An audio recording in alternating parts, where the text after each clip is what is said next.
Sir అలాగే చంద్రబాబు గారు అమరావతి కోసం చెప్పేటప్పుడు అంటే చాలామంది వైసీపీ నాయకులు ఒక మాట అయితే చెప్పేవారండి. అమరావతి యాక్చువల్గా చంద్రబాబు నాయుడు గారు ఎంచుకోవడానికి కారణం ఏంటంటే రియల్ ఎస్టేట్ బిజినెస్ చేయడం కోసం ఆయన తీసుకున్నారు. అంటే అంతకుముందే అమరావతిని ఫిక్స్ చేసుకొని ఇంటర్నల్గా చుట్టుపక్కల తన బంధువుల చేత బినామీల చేత అన్నీ కొనిపించేశారు స్థలాలు. ఇది డెవలప్ అయితే ఆ స్థలాలకి వాల్యూ పెరుగుతుంది కదా అన్న కారణం చేత ఆయన అది ఎంచుకున్నారు. ఇదే కారణం చేత జగన్మోహన్ రెడ్డి గారు అధికారం చేపట్టిన తర్వాత ఇక్కడ కాకుండా విశాఖపట్నం క్యాపిటల్గా చేయడానికి ఆయన వెళ్ళారు అని చెప్పి ఒక మాట అయితే వినిపించేదండి. సార్ అలాంటిది ఏదైనా ఉందని మీరు భావిస్తున్నారా? అస్సలు లేదండి. మాకెవరికి కూడా అమరావతి ఫైనల్స్ అవుతుందనే సంగతి మాకు తెలియదు. మేము ఎవరు కూడా అక్కడికి వెళ్ళి పొలాలు కొనుక్కోలేదు. సుజనా చౌదరి గారు 300 కొన్నారని, నేను 150 ఎకరాలు కొన్నాను, ఇంకోటి ఎవరో 5 కొన్నారని. ఆఖరికి మన చీఫ్ జస్టిస్ చేసిన రమణ గారి ఫ్యామిలీ వాళ్ళు ఎంతో కొన్నారని ఎన్ని వచ్చినా తెలియదు. మాకెవ్వరికి అక్కడ సెంటు నేల లేదండి. మాకు మీకేం లేదు. ఓ ప్రాజెక్ట్ చేసాం మేము మెయిన్ రోడ్డు మీద, అమరావతి ద క్యాపిటల్ అని. దానికి కూడా అది మేము కొన్న ల్యాండ్ కాదు, ఆ ల్యాండ్ ఓనర్తో మేము ఇది చేసుకొని జాయింట్ డెవలప్మెంట్ చేసింది అది. అంతగా తప్ప ఎక్కడ మాకు గజం స్థలం కూడా లేదు నాకు ఎక్కడ. ఒకవేళ ఉందే అనుకుందాం వాళ్ళు అన్నట్టు. నా వ్యాపారం అది, నా వ్యాపారం రియల్ ఎస్టేట్. ఫ్యూచర్లో డెవలప్మెంట్ ఎక్కడ వస్తుందో చూసి అక్కడ కొనుక్కుంటాం. తప్పేంటది? నా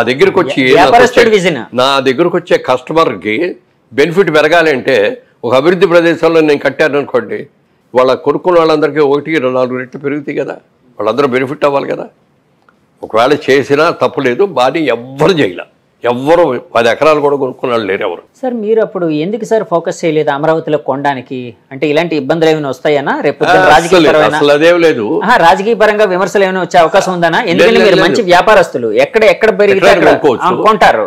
మా ఉద్దేశం ఏంటంటే మేము హైదరాబాద్ దాటి ఎక్కడికి వెళ్ళాం. ఎందుకనంటే మనం చేసే ప్రాజెక్టులు చేసేసి కోట్లు సంపాదించాలని ఆశలు మాకు లేవు. నీతిగా చేయాలి, నిజాయితీగా చేయాలి. ప్రతిదీ మన అందుబాటులో, మన చెప్పుచేతల్లో మనం చూసుకుంటూ చేయాలి. ఇప్పుడు చాలా స్ప్రెడ్ చేసామనుకోండి, అన్ని ఎంప్లాయీస్ మీద పెట్టేయాలి. వాడు మంచి చేసినా చెడు చేసినా మాకే వస్తుంది. ఎప్పుడు కూడా అతిథికి వెళ్ళొద్దు. మనం లిమిటెడ్గా చేస్తున్నాం. మనం చేసేది కూడా నీట్గా చేసుకోవాలి. ఎక్కడ ఏ ప్రభుత్వ ఆస్తులు మనకు వద్దు. రైతుల దగ్గర నుంచి క్లియర్ ల్యాండ్స్ కొనుక్కుందాం, డెవలప్ చేసుకుందాం అని చేశాం. కాబట్టి అక్కడికి వెళ్ళాలనుకోవాలి. కాకపోతే ఏంటంటే రాష్ట్ర విభజన జరిగింది, ఒకటే ఆంధ్రప్రదేశ్ అనుకున్నది. తెలంగాణ విడిగా, ఆంధ్రప్రదేశ్ విడిగా 2 రాష్ట్రాలుగా చీలినాయి. కాబట్టి మనందరం కూడా అక్కడి నుంచి వచ్చిన వాళ్ళం. కాబట్టి ఒక వైజాగ్ను, ఒక విజయవాడ మనం కూడా చేస్తే బాగుంటుందని ఒక ఆలోచనలు వచ్చి కొందామని వెళ్తే అప్పటికే రేట్లు పెరిగిపోవడం వల్ల కొనలేకపోయాం. సరే ఏదో దొరికింది, జాయింట్ డెవలప్మెంట్ చేసాం. అంతకుమించి ఏమీ చేయలే. వైజాగ్లో కూడా ఏమీ కొనలేదు. మాకు అక్కడ ఆటోమొబైల్ బిజినెస్ ఉంది, మారుతి కార్ డిస్ట్రిబ్యూటర్స్, మాకు షోరూమ్స్, వర్క్షాప్స్ అయ్యాయి. వాటికి కావాల్సి కొనుక్కున్నాయి, మార్కెట్ రేట్లో కొనుక్కున్నాయి. ఇది కూడా గవర్నమెంట్ ఇచ్చిన ఏం కాదు. అంతగా మినహాయిస్తే వ్యాపారం కోసం, రియల్ ఎస్టేట్ వ్యాపారం కోసం ఎక్కడ ఒక గజం కూడా కొనాల ఆంధ్రప్రదేశ్లో.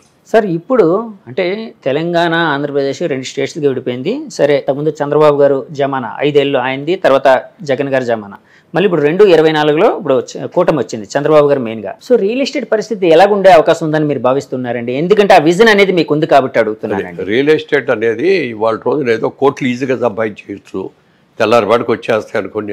చాలామంది వచ్చారు, చాలామంది చేశారు, చాలా తప్పులు చేస్తారు కొంతమంది.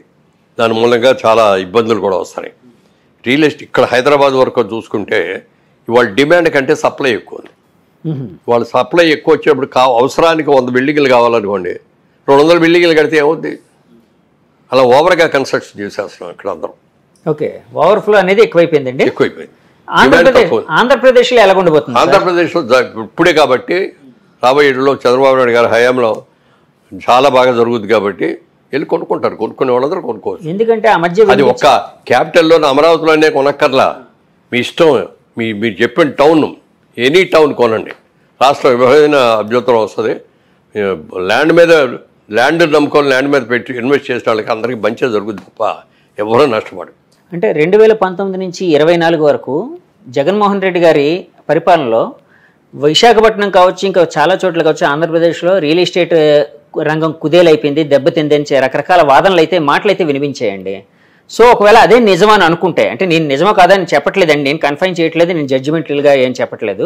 ఒకవేళ అదే నిజం అనుకుంటే చంద్రబాబు గారు వచ్చిన తర్వాత అది ఏ విధంగా పెరిగే అవకాశం ఉందని మీరు భావిస్తున్నారు? డెఫినెట్గా క్యాపిటల్ పెరిగినప్పుడు ఆటోమేటిక్గా పెరుగుతుంది కదండి. కొత్త ఇండస్ట్రీస్ వచ్చినప్పుడు ఆటోమేటిక్గా పెరుగుతుంది కదా.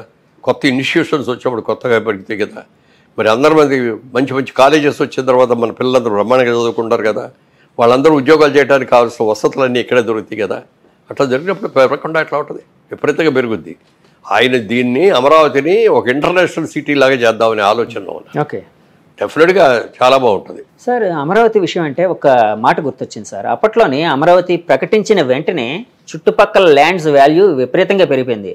అప్పటి వరకు 10 లక్షల ఎకరా ఉండే ల్యాండ్ 10-20 లక్షలు ఉండేది, 2 కోట్ల వరకు వెళ్ళిన దాఖలాలు అయితే ఉన్నాయండి చాలా. అంటే ఆ ఎప్రిషియేషన్ అనేది ఎగ్జాగరేషన్ స్టేట్కి వచ్చిందని భావించచ్చా, ఇంకా పెరిగే అవకాశం ఉందని భావించచ్చా? అది ఇప్పుడు ఏం చెప్పలేదు కానీ డెఫినెట్గా పెరిగే అవకాశం ఉందా సార్? అక్కడ తొందరపడి వెళ్ళి చేసాం, అక్కడ ప్రాజెక్ట్ చేసాం.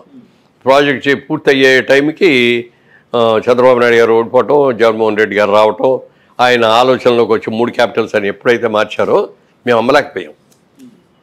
చాలా నష్టానికి అమ్ముతున్నాం ఇప్పుడు. ఎందుకంటే 5 ఏళ్ళు ఇంట్రెస్ట్ ఎంత అవుతాయి? ఇవన్నీ మా సొంత డబ్బులు, జేబులో డబ్బులు కాదు కదా. బ్యాంకుల నుంచి లోన్ తెస్తాం, ఫైనాన్సర్స్ తెచ్చుకుంటాం, ఇటన్నిటికీ లాభం గోబల్లోకి వెళ్తారంటారు. అలా అయిపోయింది. అయినా తట్టుకుంటాం.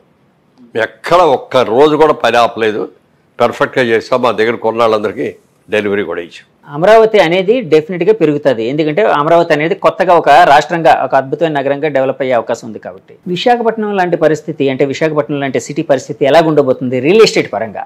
విశాఖపట్నం దాన్ని ఒక బిజినెస్ హబ్ లాగా చేస్తారు. ఎందుకంటే మనకు అక్కడ హార్బర్, అద్భుతమైన హార్బర్ ఉంది. చాలా వరల్డ్లో ఉన్న చాలా చుట్టుపక్కల ఇవన్నీ కూడా వచ్చి ఒక వైజాగ్ లాంటి హబ్లో సామాన్లు అక్కడికి వచ్చిన తర్వాత దించేసి ఇక్కడ నుంచి ఇండియాకు వచ్చేయి, లేకపోతే పక్క దేశాలకు వెళ్ళేయి, వాటన్నిటి కూడా డిస్ట్రిబ్యూషన్ హబ్ లాగా పెట్టుకుని చేస్తారు. పోర్ట్లు అనేవి అక్కడ ఉన్నాయి కాబట్టి ఆ విధంగా అవకాశం ఉండేది. అది Vizag sky is the limit లెవెల్కి పెరుగుతుంది. ఎందుకంటే మీరు రియల్ ఎస్టేట్ పరంగా చాలా విజన్ ఉన్న వ్యక్తి కాబట్టి అడుగుతున్నానండి. సార్ ఇందాక ఒక మాట అన్నారండి మీరు, అంటే ఏ నాయకుడికైనా ఒకసారి అవకాశం వచ్చినప్పుడు అహంకారం అనేది రాకూడదు అని. ఒకవేళ మీరన్న మాటనే ఏకీభవిస్తూ ఒకవేళ ఓకే నిజమని అనుకుందాం ఫర్ ఎగ్జాంపుల్, సరే అప్పుడు జగన్మోహన్ రెడ్డి గారు ప్రభుత్వం కొంచెం అహంకార పూరితంగా ప్రవర్తించింది, 150 సీట్లు వచ్చినప్పుడు అని అనుకుంటే, మరి ఇప్పుడు 164 సీట్లు వచ్చినా ఈ ప్రభుత్వం అలాంటి ధోరణికి వెళ్ళే అవకాశం ఉంది? అస్సలు లేదు. ఉండదా సార్? అస్సలు 1% కూడా ఉండదు. ఆ జయం చంద్రబాబు నాయుడు గారు అర్ధరాత్రి పాటు నిద్ర లేపితే కూడా అమరావతి లేకపోతే పోలవరం వీటి గురించే మాట్లాడతాడు ఆయన. రాత్రి నిద్రలో కూడా అయ్యే ఉంటాయి తిరిగి ఆయనకి. అసలు ఇది ఉండదు. ఎవరైనా ఆయన చంద్రబాబు నాయుడు కాదు, ఎవడైనా సరే వాళ్ళ దగ్గర డబ్బులు వచ్చేసి తలక ఎగరైతే ముట్టుతాడు దేవుడు కూడా, ప్రజలు కూడా ముట్టుతారు. లోకేష్ గారిని ఎలా చూడబోతున్నారు? లోకేష్ గారు అద్భుతంగా కష్టపడు పప్పు అని పిలిచారు అందరూ కూడా, హేళన చేసి. ఆయన పాదయాత్ర చేసి ఆయన మనిషి వాళ్ళు మాట్లాడిన విధ కానీ నిర్ణయాలు కానీ ఎంత ఎక్సలెంట్గా చేశాడు చెప్పడానికి లేదు.